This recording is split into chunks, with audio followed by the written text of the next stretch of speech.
So I don't think that I want to work there anymore, and I'm trying to find another job because it's really starting to take its toll on me. The fact that you're asking me this means you're desperately trying to prove that you're not a...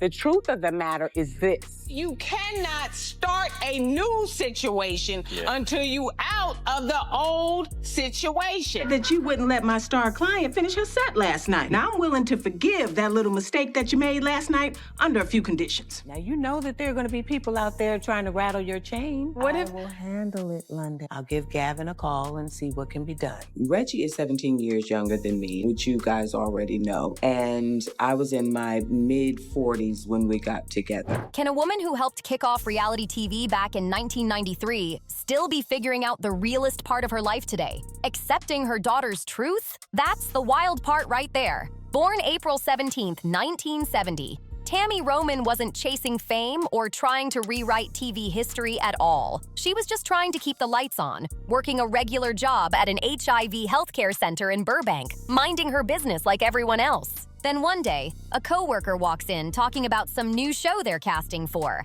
Tammy's like, "What show?" The Real World. She'd never even heard of it. She posted to Instagram, and I saw her post where she came out on Instagram rather than sitting and talking to me first. So I just felt like that was a slap in the face to me. This young lady specifically need to understand, when you come out with some information like that, no pun intended on come out, you got to give us a chance to wrap our heads around what that means for you. That Friday night, she's home watching MTV run a marathon of season 1, and it clicks. Hold up. These are real people just living in a house? I can do that. She grabs her mom, heads to the mall, records herself on a bulky VHS camcorder with the tape on the side, and by Monday, she's at Universal Studios. Well, I didn't know what reality TV was, right? Here again, this was a new format. So I was working at an HIV healthcare center, and one of my coworkers came in and was like, "Oh, I didn't get on this show. They've already cast it." And I was like, "Well, what show, girl?" And she said, "The Real World." And I had never heard of it, of the first season. And so I watched it. And I was like, well, what kind of show is this? You know, it seems like real people living in a house. Okay, I feel like I could do that. She filmed me, and that Monday, we went up to Universal Studios, which is where MTV's offices were, and I personally took them my tape. She walks straight into MTV, hands over the tape, and says she's not leaving until someone watches it. Casting director Felicia Pisano tells her, "That's not how this works, Tami." And Tami fires back, "I'm not leaving!" To have you be the cast member on The Real World. We had already casted the show, but we actually like you better than the person we had. And can you do it? 2 weeks later, John Murray and Mary Ellis Bunham call her back. Game officially changed. In 1993, The Real World, Los Angeles drops, and Tami Roman becomes one of the first Black women in reality TV history, period. Before Basketball Wives, before Housewives, before the whole reality TV takeover, she was there when the blueprint was still being sketched out. But here's the part people always miss. When you're the first, you don't feel historic. You feel like you're just trying to survive. I'll be your prisoner, never will I complain. Hook me up in chains, ain't no shame, I'm your love slave. After The Real World, Tami jumps straight into acting, landing small roles, grinding it out, stacking credits slowly but surely. Then she meets Kenny Anderson, an NBA player with buzz and status. They marry in 1994 and have 2 daughters, Lyric and Jazz. From the outside, it looked picture perfect, like a fairy tale situation. But behind closed doors, the truth hit hard. Tami believed the relationship was solid until she discovered he had been unfaithful.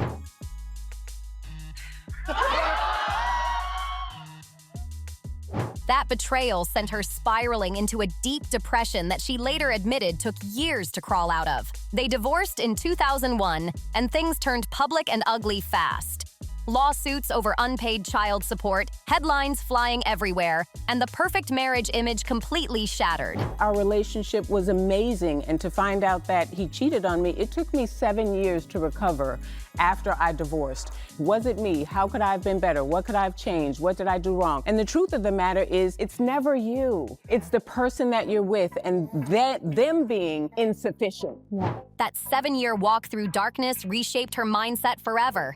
It taught Tami something she'd carry into every move she made after. Healing isn't about pretending it didn't hurt. It's about surviving what tried to break you. It was about getting past it, learning the hard way that betrayal doesn't decide your worth, your future, or your value, no matter how deep it cuts. We need money, so when you get to this party, I need for you to make a bag. If there's a camera, you need to be in front of it. You want to be the it girl, right? Fast forward to 2008, and Tami is back on her grind, working at Morgan Stanley, pulling in 6 figures like a boss. But New York is expensive, and even that kind of money doesn't stretch the way people think. She's still riding the train to work, just trying to stay afloat. One day, a woman recognizes her on the train.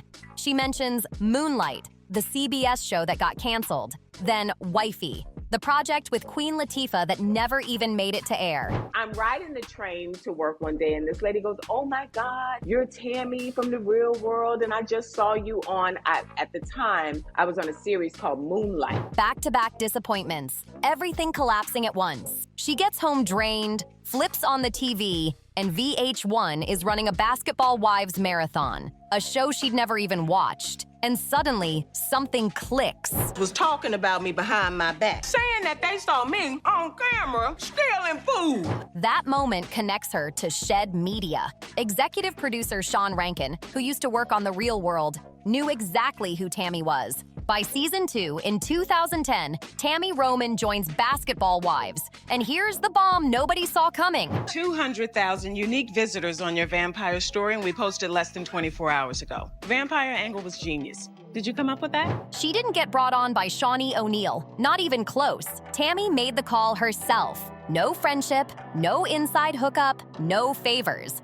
Just a woman spotting an opening and making a bold move. But this is where the story starts getting real complicated. Season 2, Tami already knew what time it was. And was like, I'm Tami Roman. I used to be married to Kenny Anderson. I saw you got a show called Basketball Wives. Are they getting a second season? Because I think I need to be on there. And they were like, okay, call Shed Media. And said, come on, join the family. And that's how I got on Basketball Wives. That was a long story. She came in green, authentic, just telling her story, no filters, no gimmicks, just real life spilling out. By season 3, though, Tami learned the game. That's when the actress side of her stepped in, not to lie or fake storylines, but to move smarter. Her truths were still real, but her reactions got louder, sharper, and more calculated. She wasn't being fake, she was being strategic. She realized real quick that if you don't give producers a moment, they'll keep you stuck in scenes for hours. So yeah, you lean in a little harder than you normally would to get it done. Now let's talk about the Kesha purse moment, because everybody remembers that. People still call Tami a bully over it to this day. When I was married to Kenny, we were neighbors with Shaq, and I knew he had a wife, but I didn't know her per se. But because history of living in the same community, we played it like we were friends, but we didn't really know each other. But here's what nobody talks about. Tami says there was way more happening behind the scenes, and production, along with Shawnee, left her hanging. They were in Tahiti, 3 days in, tension everywhere. Producers were frustrated. Jennifer was hiding in her room, and nobody wanted to deal with Kenya at all. So they set the next scene at the bar and asked Tami to confront Kesha. Kesha storms off, runs back to the hotel, and leaves her purse behind. Tami grabs the purse and brings it to the car.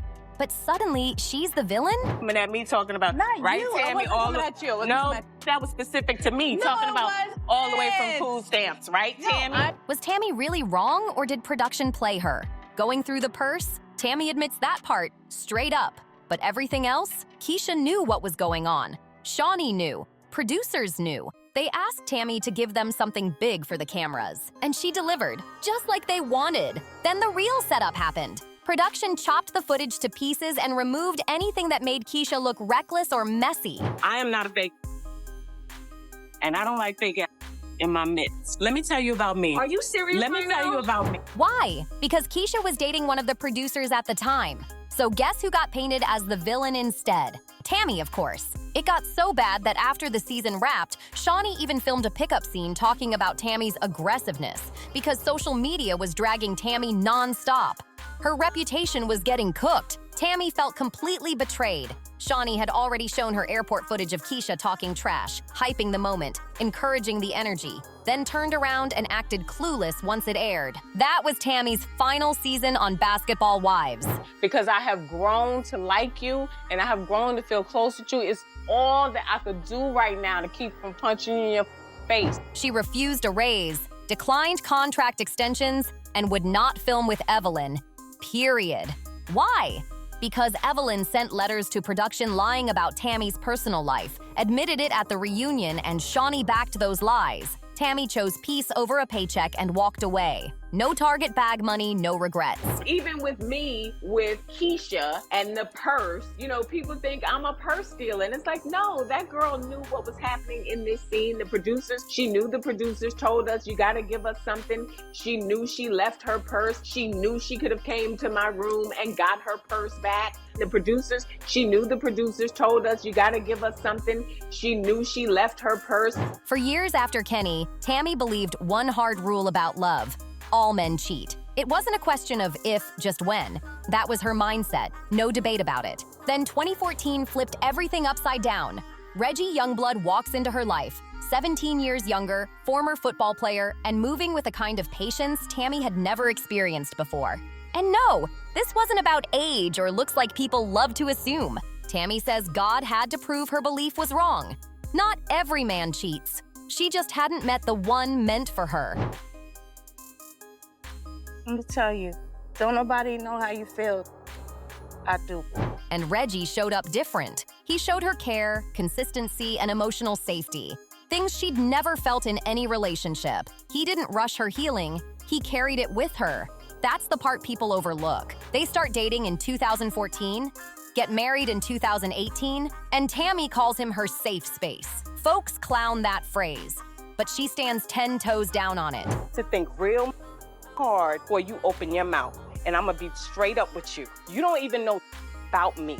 Everyone deserves a place where they can breathe, laugh loud, drop the mask, and just exist. Tami says she'd rather be home with Reggie and cheap wine than in the fanciest restaurant on earth. Because at home, she's free. Fast forward to now, and the dynamic is clear. Tami is the breadwinner, and she's completely cool with that. Reggie, a former athlete, supports her in different ways that actually matter. Emotionally, mentally, and at home. They cut out everything that made Kesha look like the bad guy and only left all the stuff that Tami did, which is why I felt betrayed by Shawnee. They've built a blended family together, both bringing children from previous relationships, making it work day by day. And when people side-eye the age gap, Tami doesn't even blink. Her stance is simple. If spirits connect and energy matches, age doesn't mean much. She's seen big age gaps work beautifully before, so the noise doesn't move her at all. Now here's where things get real personal. Tami's daughter, Jazz, is bisexual and had been dating women for years. Up until him, I thought all men cheat. It's just a matter of when. And when I say God knew he was the one for me is because I had to be shown that that's not accurate. You just haven't come across the right man for you. And Tami admits her journey with that truth wasn't easy or pretty. Jazz is about to drop a real truth bomb about what it's actually like having Tami Roman as a mom while being LGBTQ+. And it's way more layered than people expect. It took Tami nearly a year and a half, almost 2 full years, to reach real understanding and acceptance.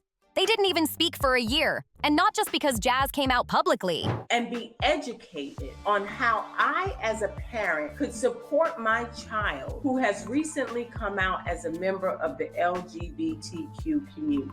The real pain came from how Tami found out. Jazz posted it online before sitting down with her mom, and Tami felt blindsided, like a slap in the face. Tami was raised a very specific way, in a strong Christian household where certain values were locked in early. And Jazz? She was raised by her grandmother with those same beliefs drilled in just as deep. So when you find out something you weren't expecting, something that clashes with how you were taught, and you find out through Instagram of all places, yeah, offense is bound to happen. But this story gets way more layered than people ever allowed it to be. She didn't have enough care for how she was raised, the rest of her family, to present it to us in a way where now we can sit down and have a conversation and talk about it. She posted to Instagram because some parents approach it from a standpoint of it's just not safe. The world is not there yet. You know, I don't know what you're going to experience, whatever the case may be. Wrap our heads around what that means for you and wrap our heads around what that means for us. Tami finally explains the real reason she didn't want Jazz's girlfriend at her college graduation. And it wasn't about hate, control, or embarrassment. like folks tried to spin. It came down to something Tami said out loud on camera. Confirmation bias. She admitted she feels more comfortable around her heterosexual daughter's dating choices because they align with what she's known her whole life. Is this girl just got here? Now that she did. I've been that's here. Where I was. I've new. Yes, it's new. I've been here like your 6 months entire new. life. That's why So I don't know if sharing this moment and me trying to adapt and make you comfortable in a situation I'm uncomfortable in and acclimate to what you want to happen, and she not sharing this moment with her, and she not gonna be here for a month. True. I don't know. When people think like you, look like you, and move like you naturally gravitate toward that. Her older daughter, Lyric, is heterosexual, so yes, her boyfriends were allowed at family events. But Jazz's girlfriends? Tami wanted time. She needed the relationship to last long enough to prove it was serious before opening that door. Jazz was graduating college and wanted her girlfriend there. Tami said no, not because she doesn't love Jazz, not because she hated the girlfriend, but because Tami wasn't comfortable.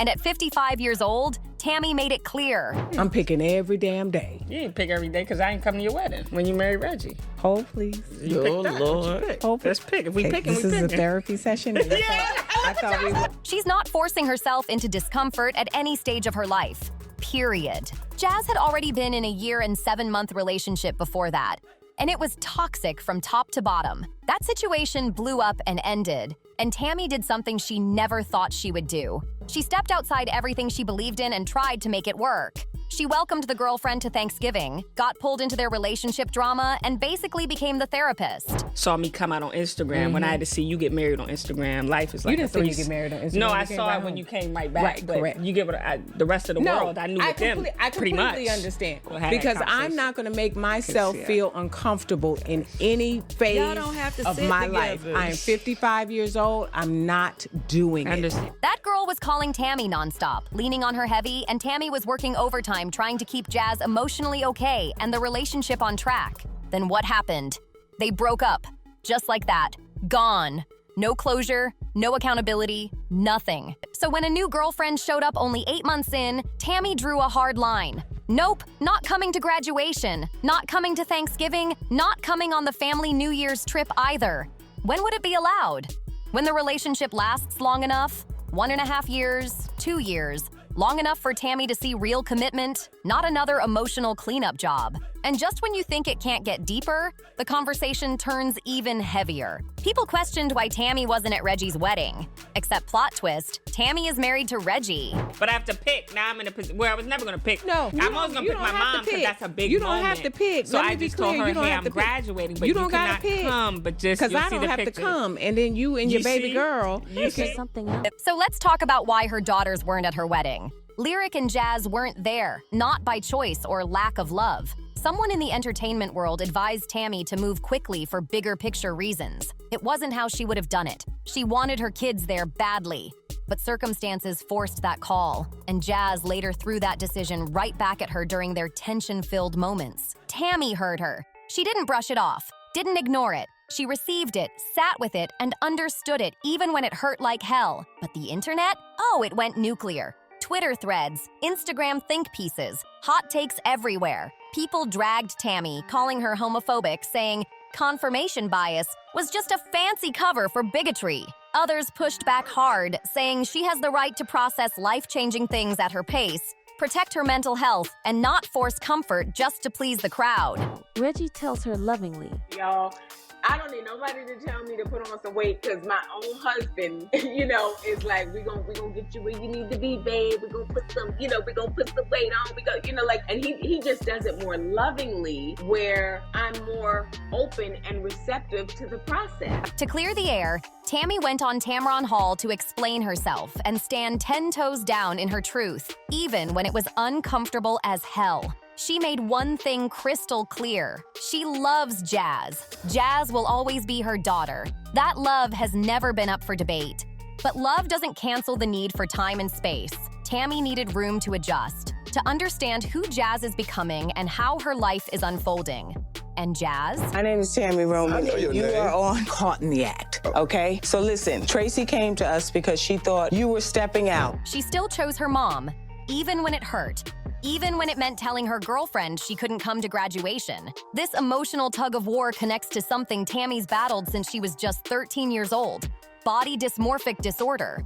Remember the real world when Tami wired her teeth shut to lose weight? She was already 120 pounds and still trying to lose more. That wasn't vanity, that was mental illness, period. Over the years, Tami's cycled through therapy, trying to eat normally, gain weight, function like everyone else. But the moment something triggers her, she's right back on that train, fighting demons most people never see.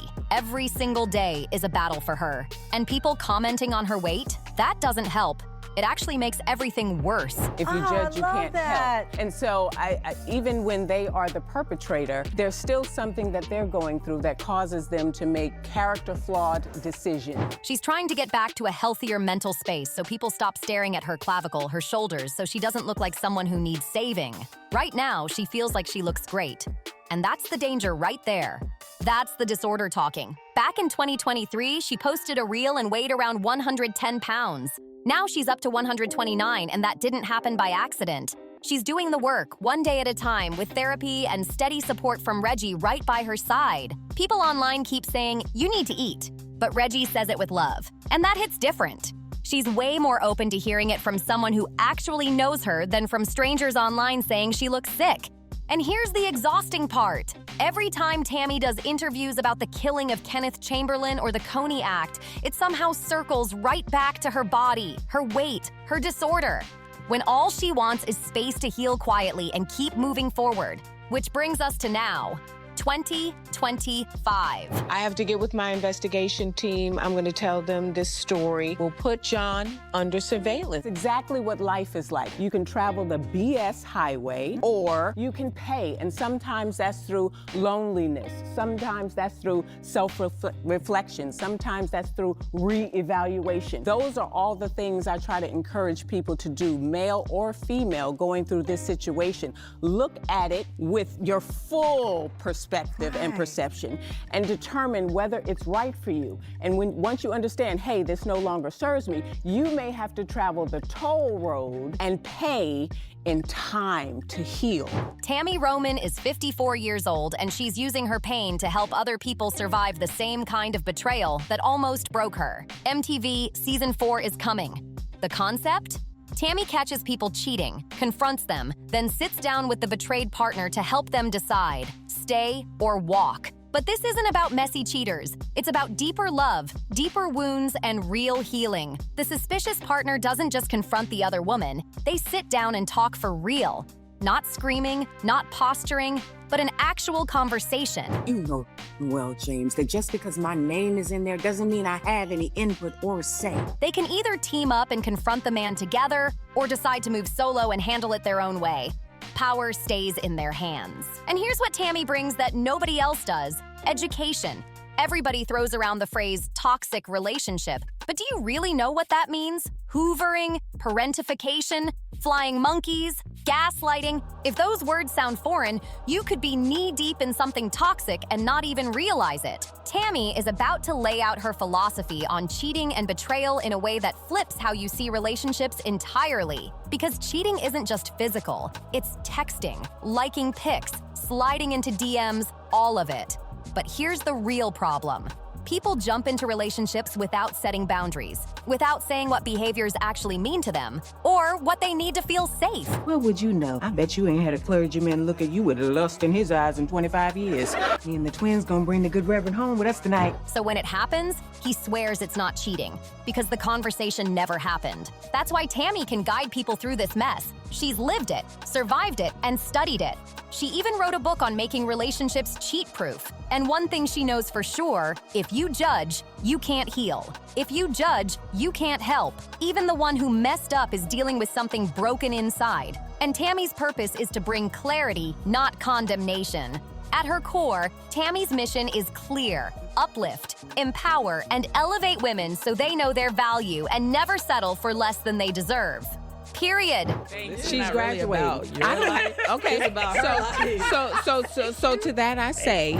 But caught in the act is just one lane, because Tami stays booked and busy. In 2024, Bat Heaps had Tami starring as Darlene in Dying to Be Famous. Messy, layered, and full of who's cheating on who energy. Then she leveled up again as an executive producer on A Soulful Christmas, showing she's not just in front of the camera, she's calling shots behind it too. And 2025?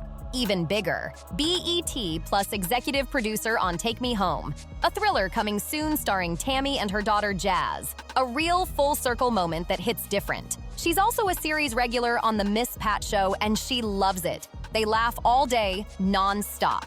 Tami says Miss Pat is exactly who you see on TV. No switch up, no filter, just her all the time. And Tami's not stopping there. She's inspired by people like Frankie Faison, actors who diversify, build businesses, and stack multiple income streams because she knows one thing for sure. Reality TV doesn't last forever, and she's planning ahead. But I have to pick. Now I'm in a position where I was never going to pick. No, I'm always going to pick my mom because that's a big moment. You don't have to pick. So Let I me be just told clear, her, you don't hey, have I'm to pick. graduating, but You you don't cannot gotta pick. come, but just Because you'll I see don't the have to pictures. come, and then you and your baby girl. Acting roles come and go, but a brand, a legacy, that's forever. And Tami knows that. She's not just the face of Caught in the Act, she's a consulting producer too. She helped shape it, build it, and layer it with real education about toxic relationships so it wasn't just messy TV, but meaningful. She's producing, acting, hosting, creating, stacking, and building nonstop. Her net worth, currently estimated around $4 million, didn't happen overnight. That's 3 decades of consistent work across reality TV, scripted roles, producing, hosting, and endorsements. Not bad for a woman who once walked into MTV with a VHS tape and said, "I'm not leaving." That energy paid off. And now, both daughters have graduated college. Lyric and Jazz, both done. Tami posted about it proudly, full of gratitude and emotion. Lyric, the older one. The big little sister. Smaller than Jazz, more reserved, more mature, and yes, the one Tami feels more comfortable with because confirmation bias makes familiarity easier. Then there's Jazz, the younger, taller one. The one who had to fight harder for acceptance. The one who still can't bring girlfriends to family events until they pass Tami's time test. And even after all the boundaries, the discomfort, and the public backlash, Jazz still says it. Because at the end of the day, love isn't always comfortable. Family isn't always easy. And acceptance, it doesn't always come instantly.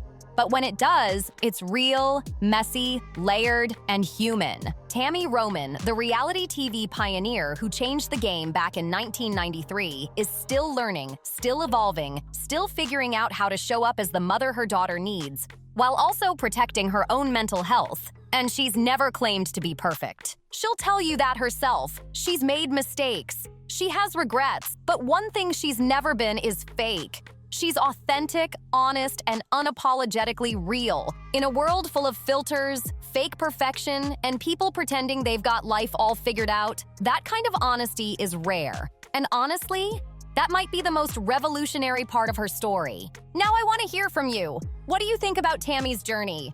Drop your thoughts in the comments. Don't forget to like, subscribe, share, and I'll see you on the next one.